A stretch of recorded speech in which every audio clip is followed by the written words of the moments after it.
Labą dieną, gal Šatrijos raganą matėt? Ačiū. Labą dieną, ragana. Paskolinkit šluotą, aš pas Irmantą noriu nuskristi. Aš ne ragana, aš rašytoja. Ir šluotos neturiu. Irmantas mokykloj dinkis čia. Neužauga. Kągi, ačiū. Sėkmės kūryboj. Aš esu Irmantas Ivanauskas iš šitos mokyklos Užvenčio Šatrijos raganos gimnazijos. Gerai, kokios tavo yra charakterio savybės? Save apibūdinti labai sunku. Nežiūrint į tai, kad tinginys pakankamai neblogai mokausi. Nors čia kažin ar charakterio savybė, bet gal tai ką nors ir reiškia, nes kai jau pradedi, tai jau turi pabaigti. O kai nepradedi, tai kai neturi pabaigti, geriau ir nepradėti jau. Ne veltui aš čiupinėjau dėžutę su spalvotais pieštukais ir ne veltui už mano nugaros yra spalvotas traukinukas, nes mes kalbiname Irmanto pradinių klasių mokytoją Danutę. Sakykit, Irmantas, kas jis per žmogus? Nuo pat pirmos klasės jis buvo labai žingeidus, labai siekė savo tikslo, atėjo į mokyklą jau mokėdamas skaityti, išmoko būdamas 5 metų ir kiek žinau, jis tai padarė pats, be niekieno pagalbos ir aš jį įsidėmėjau kaip labai mažai klausinėjantį, jis labai mažai klausė, bet praktiškai viską žinojo. Ar jaunam žmogui yra sunku gyventi Lietuvos mažam miestelį arba rajone? Na, kartais yra sunku, nes, tarkim, pas mūsų nėra jokių akropolių ar dar ką nors.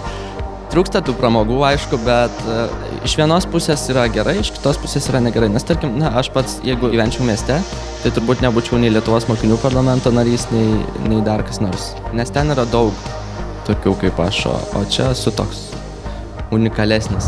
Irmantas yra linksmas, jeigu būna liūdna, tikrai pakels nuotaiką. Irmantas visąlaik turi savo nuomonę, ją gina. O kokios yra gražiausios Irmanto savybės? Jo blakstienos labai ilgas. Gal Irmantas turi dar šiek tiek daugiau gerų savybių?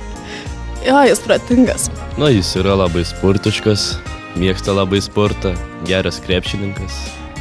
Labai talentingas žmogus, tai ir groja gitara, ir žaidžia krepšinį puikiai, ir mokosi labai gerai. Neieškantis žodžių kišenėje, tikrai ras ką pasakyti, pralinksminti, nesėdi vietoj.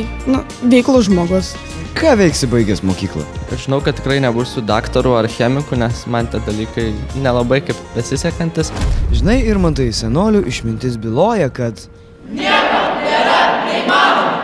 Aš galvoju, kad aš galėčiau studijuoti kokią fiziką arba žurnalistiką arba politikos mokslus, į tą pusę ekonomiką galbūt, nors ekonomiką visi studijuoja.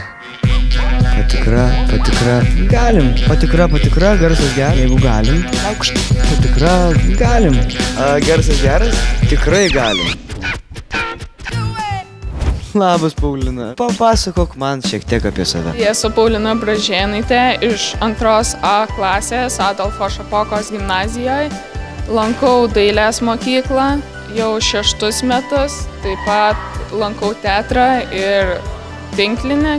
Paulina yra tikrai geras žmogus ir labai talentinga ir gabi. Jai net nereikia labai daug mokytis, kad suprastų, ką nors žinotų. Labai kūrybinga, originali, labai graži ir darbšti mergina. Be abejo, turinti savo nuomonę, žino, ką sako ir tikrai nenusišneka. Paulina yra linksma ir šiaip finaliai palinkėčiau to, kad jinai pasinaudotų savo stipriąją pusę, tai savo loginį mąstymą. Ar įsivaizduoji save po 10 metų? Įsivaizduoju save apkeliavusią daug pasaulio ir pradėjusią savo karjerą. Žodžiais nupiešk savo profesiją. Aišku, kad gyvenimas sieju su menu, tai galbūt tai bus tapyba, arba baldų dizainas, arba dar kokia dailė šaka. Tai yra nestandartinė gimnazistė.